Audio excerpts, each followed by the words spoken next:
Well, it's Wednesday, October 1st, and it's time to look back at the last month in quantum. And to be honest, this has been a pretty wild month for quantum, the month of September. And it's a little bit intimidating to put together a video like this, where I'm trying to recap everything that's happened. There's just so much that has happened just in 1 month. So I'm going to guarantee right at the start that I'm going to miss things. And I know a lot of you follow a lot of these stocks closely, but I did my best to round up a bunch of different sources and a bunch of the most impactful stories of the month of September 2025. It's truly an exciting time to be following the quantum story, be investing if you are an investor, or just casually observing as this technology unfolds. It takes a lot of time to prepare videos like this, so do me a huge favor, hit the like button. It helps out a lot. If you like content like this, also hit the subscribe button. Let's jump in.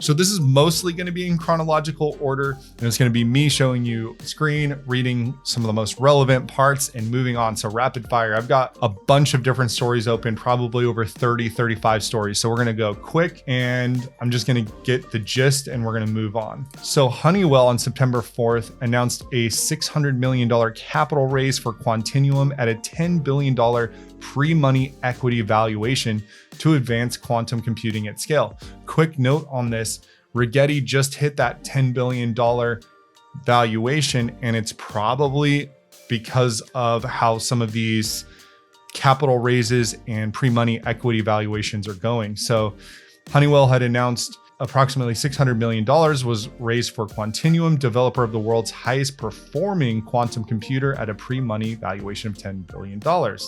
So early in the month, IonQ had a breakthrough in synthetic diamond materials, which accelerated quantum networking scale and production. Foundry-compatible quantum-grade diamond films changed the game in photonic interconnects, compute processors, and quantum networking, said Niccolo De Masi, chairman and CEO of IonQ. This innovation will allow us to mass-produce consistent, high-performance systems designed for commercial quantum networks. So Inflection, another quantum company, is going to go public with a $1.8 billion valuation, making it CU Boulder's 10th unicorn spinout. Inflection, a global leader in neutral atom-based quantum technology, and Churchill Capital Corp, a publicly traded special purpose acquisition company, announced that they have entered into a definitive business combination agreement to accelerate Inflection's mission to commercialize quantum products. Interestingly enough, Inflection reached out to me, which is pretty spooky, today, and said, hey, do you want to talk to our CEO? What do you guys think? Should we bring Inflection onto the show and talk to them? QuEra expands $230 million financing round, advancing quantum accelerated supercomputing. So this is QuEra plus NVIDIA. QuEra, developer of advanced neutral atom quantum computers, today announced an investment from NVentures, NVIDIA's venture capital arm, that expands its $230 million Series B round, first announced in February.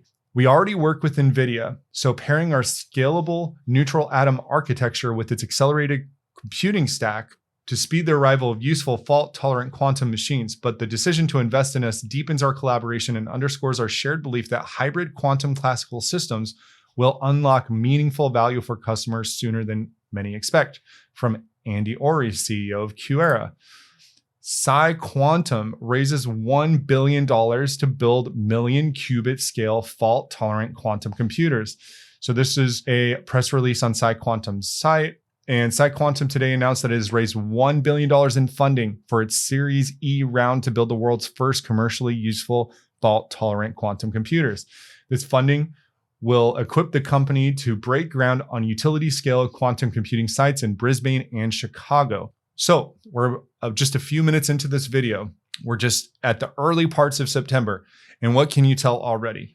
The race is on to be the first to build a fully fault-tolerant quantum computer, and there's lots of players in the game.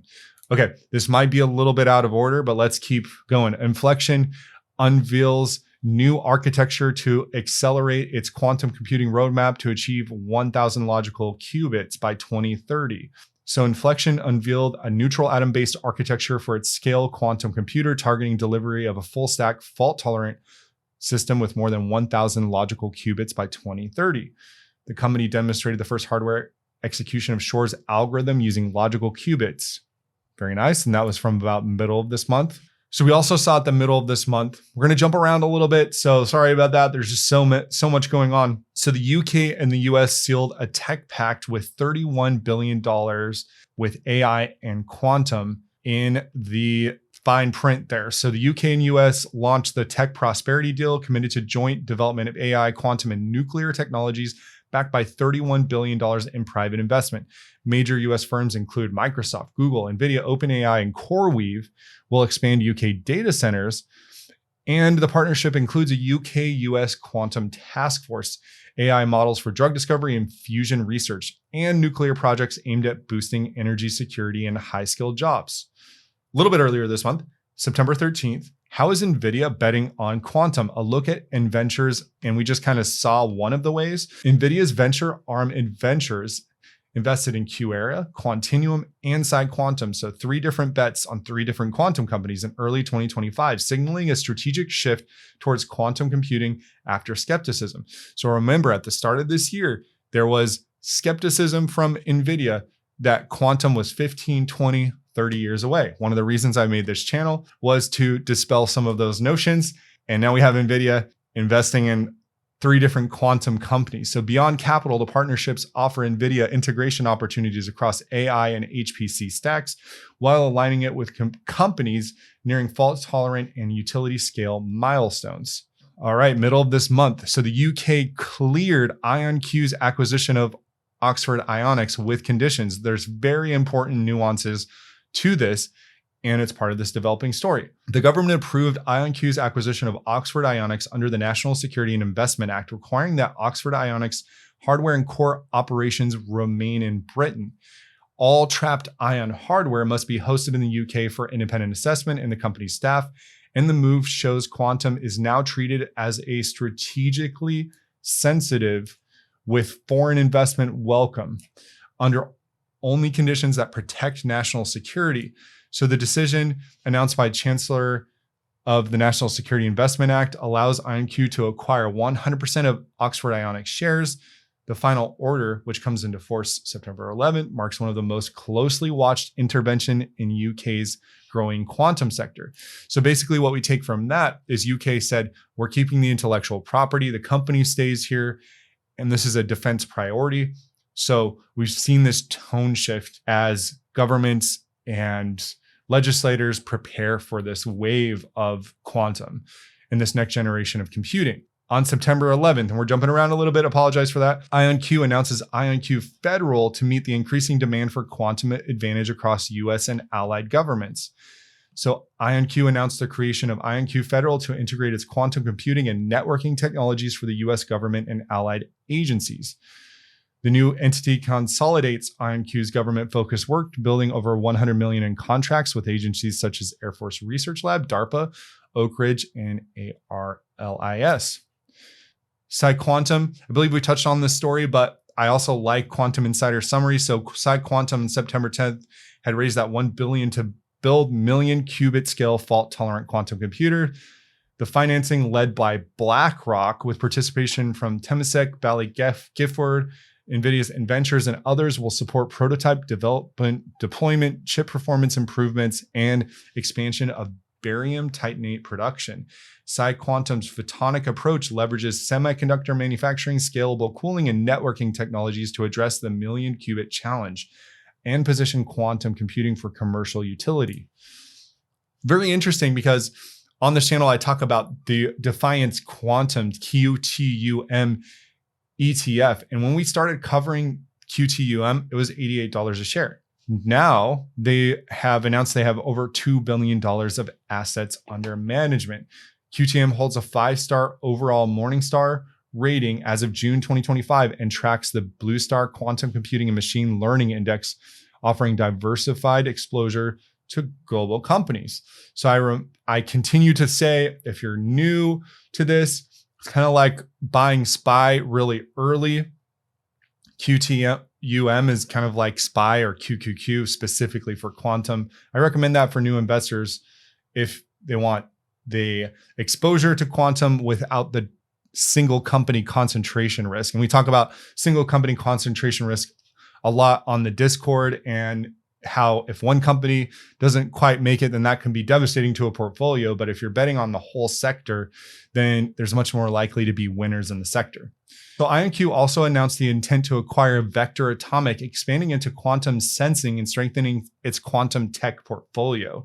So they announced they entered into a definitive agreement to acquire Vector Atomic, a pioneer in advanced quantum sensing. So there's quantum computing and quantum sensing, and there's different states of quantum, and there's also quantum networking, and IonQ, it looks like, wants to be at the heart of it all. Vector Atomic has high performance clocks, synchronization hardware, gravimeters, inertial sensors, and further establishes IonQ as the only quantum company integrating advanced computing, networking, and sensing capabilities with a single platform. What happened this month in September?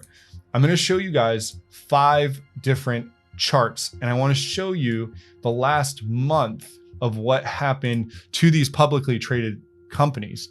So as of the time of this recording, in the past 1 month, Rigetti is up 79%. We're going to cover some Rigetti news later in this video.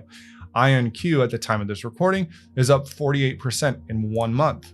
D-Wave Quantum is up 60%. QUBT is up 18%. And CLSQ 42%. What happened, and why did all these quantum companies suddenly increase in their market cap and their valuation? Well, the main catalyst that started all of this was IonQ's Analyst Day.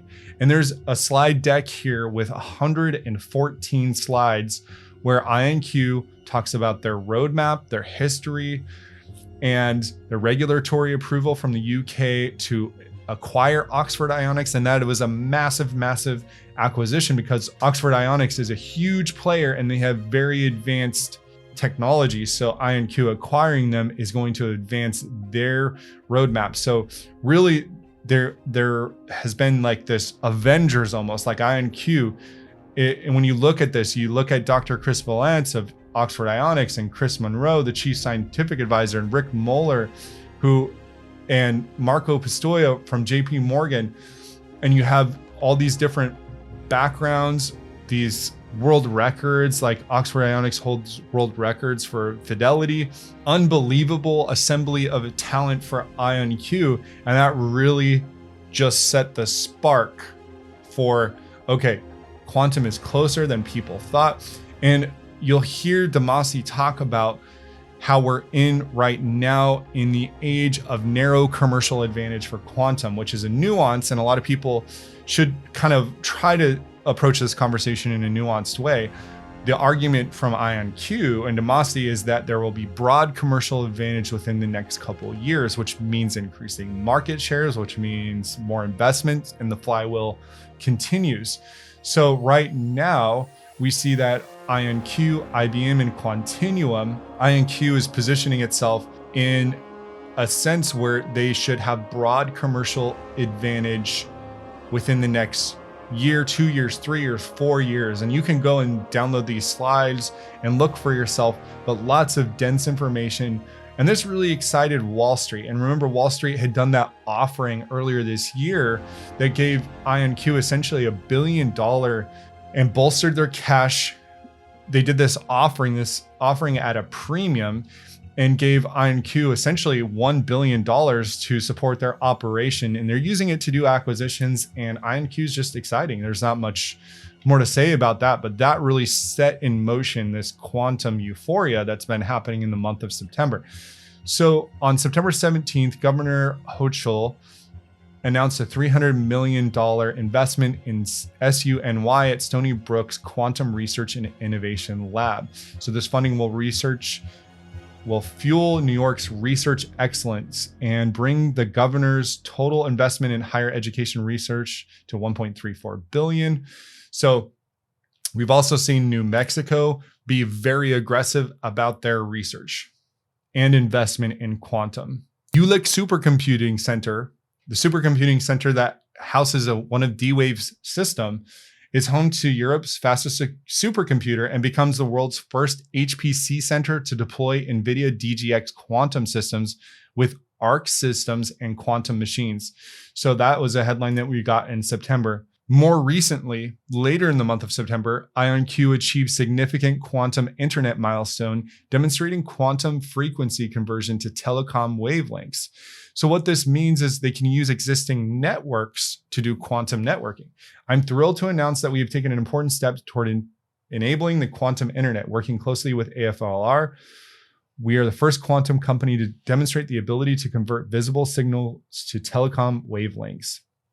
We will soon connect 2 quantum computers over standard wavelengths, opening the floodgates for broadly networked quantum devices using commercial fiber infrastructure. This was a massive headline we got and might have been overlooked, but HSBC demonstrated this last month the world's first known quantum-enabled algorithmic trading.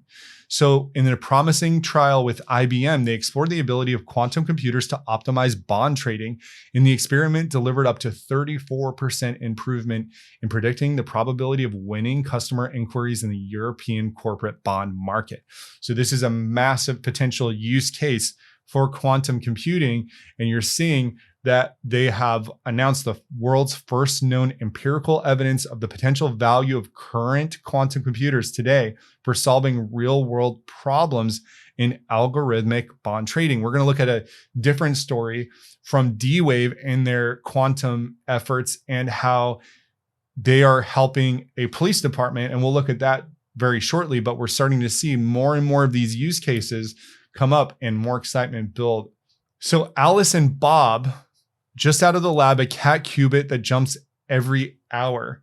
So they have substantially improved their bit flip time and lifetime by a year. Alice and Bob has also hired an additional 100 people in the month of September, and they've made some breakthroughs. So check that out if you're interested in what they're doing with cat qubits.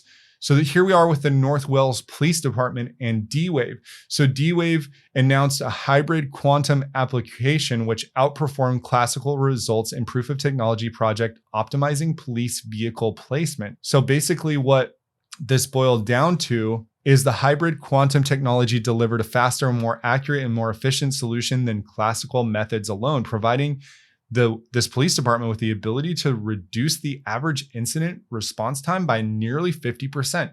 So if a crime had been committed and you were the victim of a crime, literally this D-Wave quantum computer could help police respond 50% faster. That's what this is saying. Unbelievable. And also the high priority incidents. So NWP collaborated with D-Wave to build and test a hybrid quantum application for optimizing forward deployment. It seems like a great use case for quantum annealing, which is finding the lowest energy state.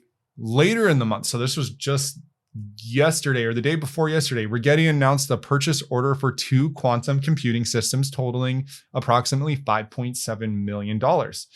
This is big for Rigetti because they're not making a ton of money right now. Getting this order validates their approach that they are a full stack foundry for quantum computing. And you love to see that this company, this Asian technology manufacturer, will use one system to build internal expertise and benchmark its own quantum technologies. And we've been talking about how Rigetti will be the place you go to do your quantum computer shopping if you're looking to build a quantum computer. The White House on September 27th, so over just this last weekend, placed quantum and AI at the summit of R&D priorities. So this was pretty huge. So the White House FY 2027 R&D priorities place quantum science and AI at the top, directing agencies to focus on both fundamental research and applied engineering to secure US leadership. The federal strategy links AI and quantum advances to support technologies like semiconductors, secure network, advanced manufacturing, while emphasizing national security. Quantum at the core. As quantum technologies mature and become increasingly available on the commercial market, bolstering US leadership will require advancing fundamental science while also tackling emerging engineering challenges and strengthening the critical technologies enabling the quantum ecosystem. Pretty awesome. So BTQ Technologies, a quantum cybersecurity company, received approval to list on the Nasdaq. And this company, BTQ, ticker symbol BTQ, has only been on the Nasdaq for just a few days. And the trading has been a little bit wild, but it's amazing to see a new quantum company on the Nasdaq. Good sign for the sector if more quantum companies are becoming public. Quantum Computing Inc. announced a $500 million oversubscribed private placement. So basically, they raised cash, and we've seen a lot of these quantum companies take this opportunity where there's more investor interest in quantum in general, and they're consolidating and they're building and fortifying their cash positions to make them stronger companies. And some people may overlook this, but someone in the Discord today actually pointed out that the cash that they've raised can earn interest and can help them on their balance sheet. So very nice when you see someone like IonQ with $1 billion in cash, and D-Wave and Rigetti now over $500 million in cash, puts them in an amazing position. UT Austin and Quantinuum researchers report unconditional quantum supremacy on September 20th, 2025. This task was completed with 12 qubits on Quantinuum's computer and will require between 62 and 382 bits of memory on any classical system.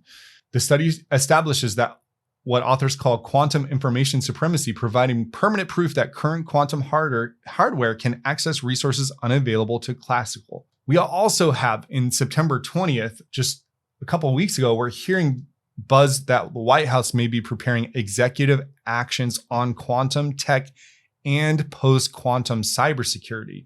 Allegedly, the White House is preparing executive actions to accelerate federal adoption of quantum technology and post-quantum cryptography. Drafts and developments since summer could result in 1 to 3 orders, with post-quantum cryptography migration expected to be the centerpiece. So really amazing for some of those quantum cybersecurity companies that we cover all the time. But also, we are not the only country in the world, the United States. There's also China, and there's also other countries that are developing quantum technologies, and there's a wider global race that's happening. QphoX and Rigetti are awarded a $5.8 million contract from AFRL to enable optical networking. So another contract award for Rigetti, amazing. Maryland governor announced Microsoft to open a quantum research center at the University of Maryland. So we've seen a lot of headlines about Maryland. We see New Mexico, Maryland, now New York. We've seen Boston. There's a lot of states that are starting to position themselves to be at the center of this quantum race. So the initiative builds on Maryland's capital quantum strategy, supported by more than $1 billion in planned public-private investments and partnerships with DARPA and leading quantum companies. And then the last one that I have for you today, IonQ completed the acquisition of Oxford Ionics, rapidly accelerating its quantum computing roadmap. What does that mean? That means that before they had Oxford Ionics, their roadmap was much further out. They've tightened that roadmap because now you have IonQ, their distribution channels and their expertise and their scalability, and you're bringing the world-class Oxford Ionics quantum computers and their patented ion trap innovations and team of scientists to IonQ's existing hardware and software stack.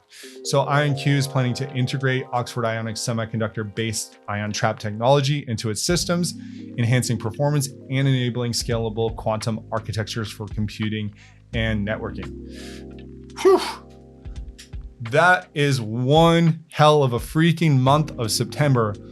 That was a lot to say, and that's why I was reading so fast. So hopefully y'all enjoyed that and took value out of this. What a crazy month. There is a reason that these publicly traded companies have been doing so well, and there is a ton of momentum in this sector right now.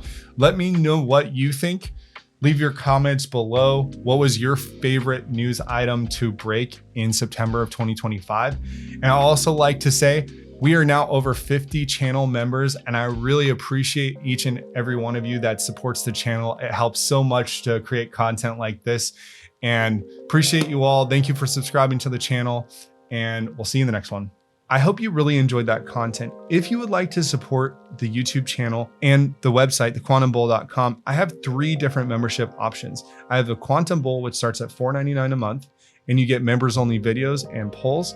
The Golden Bull, which gets you access to our Discord, where we talk about trades. I share my buys and sells. I provide trade alerts, and we talk about all kinds of different stocks. To join, just click subscribe, the plus button by the subscribe, and you'll get a prompt and you can choose which level is best for you.